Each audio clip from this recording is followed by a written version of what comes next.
Lucky who's here.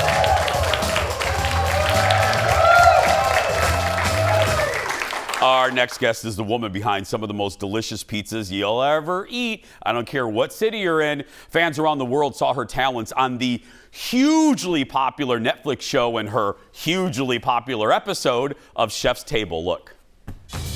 When I decided to make pizza, I refused to stay in my lane. My food is loud and bold and spicy. I just played by my own game, sharing who I was through food. Yep, there she is. That's my buddy. That's Chef Ann Kim. If you haven't seen her on the show, you need to. Welcome back to our show, Chef Ann Kim, everyone. That's sweetie.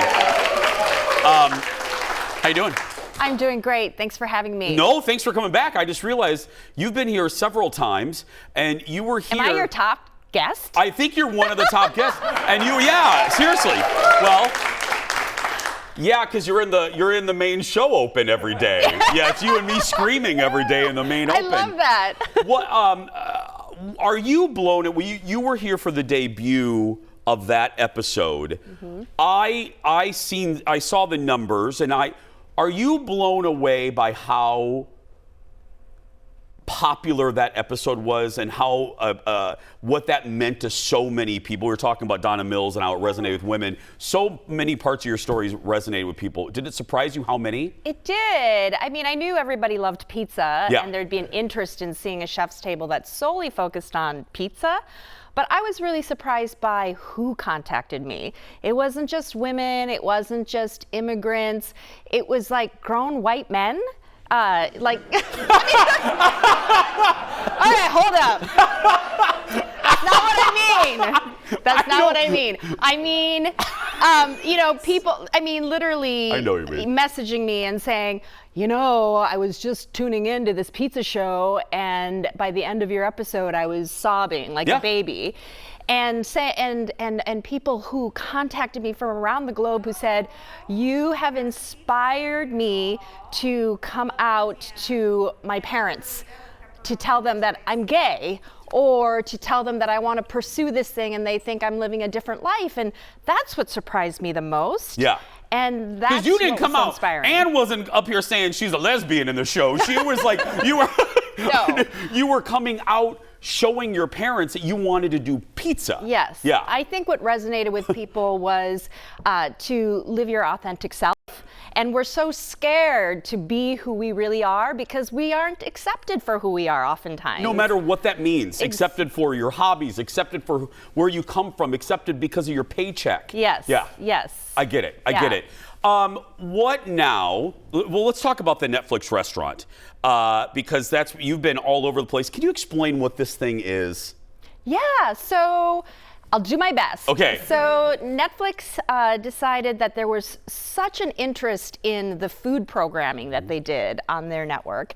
And there were so many different shows where they feature, whether it's Chef's Table or Iron Chef, and there's the Great British Bake Off.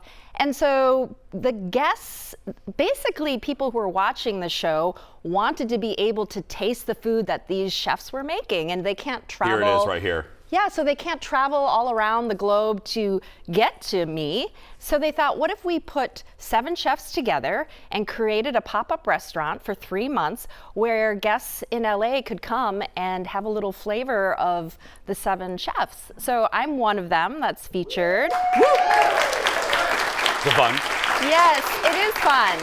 So there are chefs like Dominique Crenn and Rodney Scott, who does barbecue, and Ming Tsai, and Curtis Stone, and we all do very, very different styles of cooking. So at first I was like, what? How is a restaurant gonna happen? But they made it happen. So there's an appetizer section, an entree section, and a dessert section, and I have my own pizza section.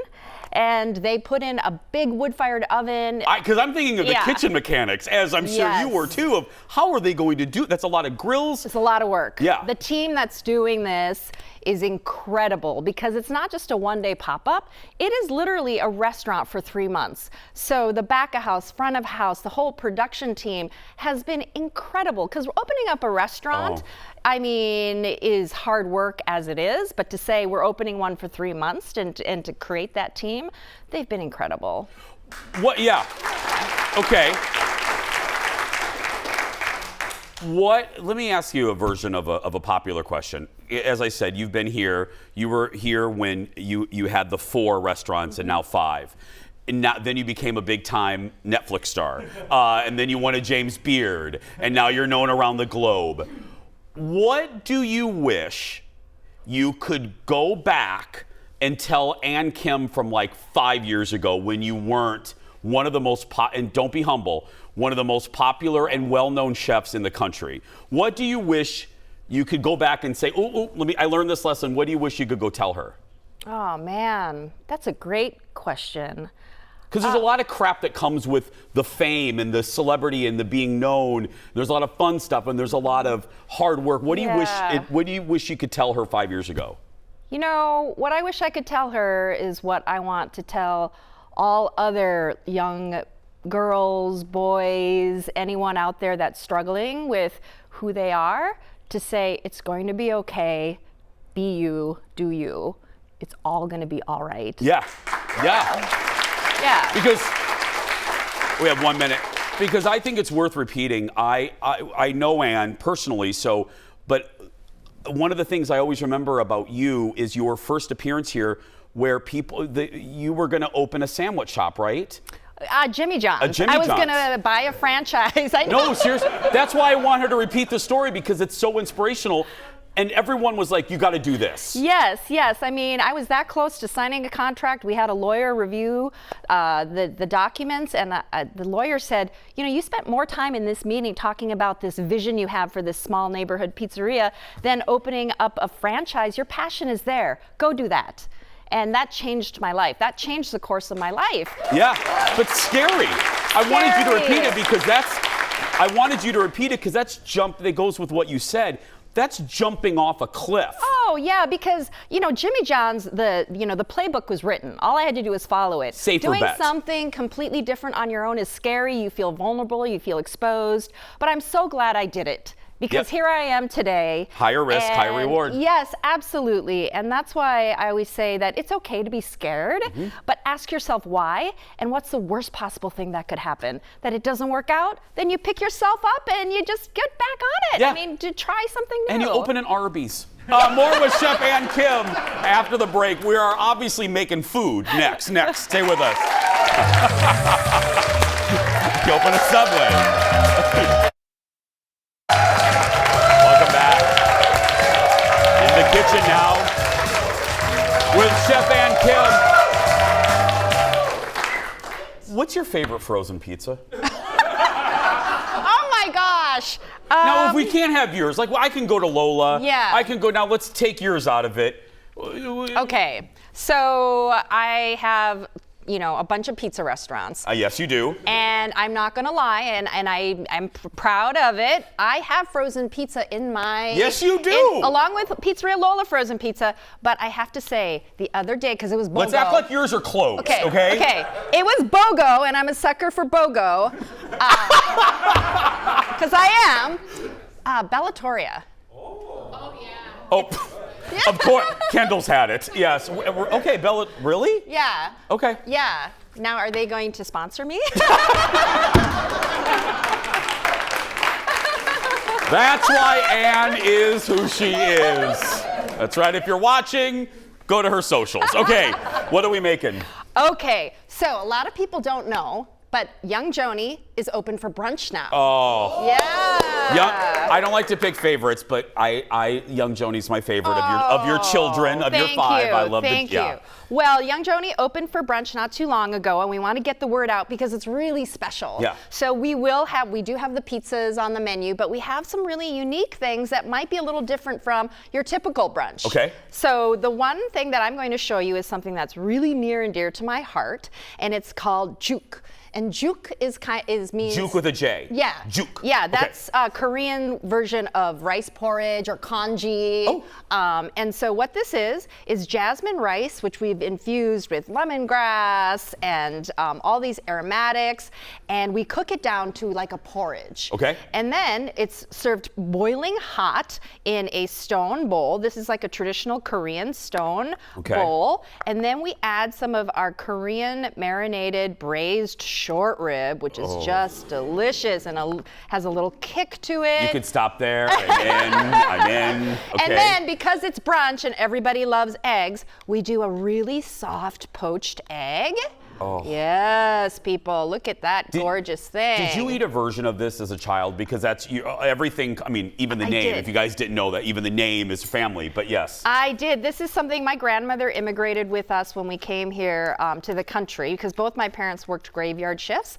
And so she took care of us and really did most of the cooking when I was young. Yeah. And this is something she would make for us for breakfast before we went off to school. I wanted like Cheerios and all the shit. And you know, I hated that this is what I was eating, but it nourished me throughout the day. And honestly, it's the best thing you could possibly have. It's good for you. It warms your soul, your tummy, your heart. It's full of protein, which protein is big. What are those? Oh, these are garlic chips. Yeah. Oh yeah. Yeah, don't go kissing Kendall or anything afterwards. I apologize to the audience in a little bit when I take a picture with them, but yeah.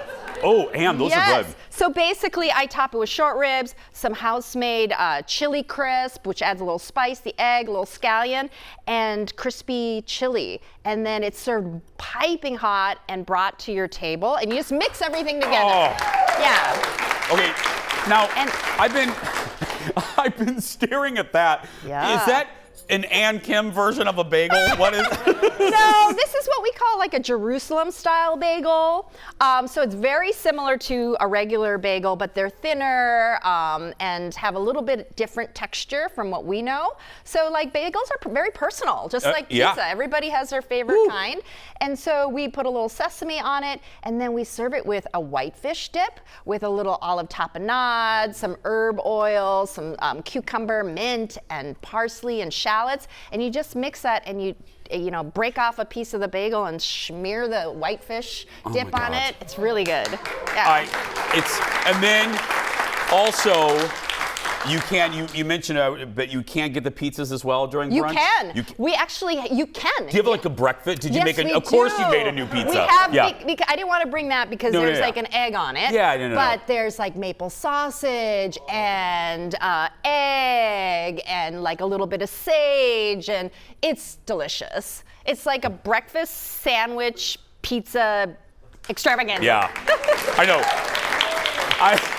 Jeff is rapping me, and all I'm thinking about is the pizza. I'm just thinking about it. Come this weekend. Come this weekend. Give it up for Chef Ann Kim. If you're in the Twin Cities, check out her 5 restaurants. If you're watching in Seattle and Chicago, come visit us. Pizzeria Lola, Young Joni, hello, Pizza, Suki Mimi, and Kindred Hearth by the Vikings training camp. Yeah. Follow Ann on Instagram, Ann Be Cool with a K.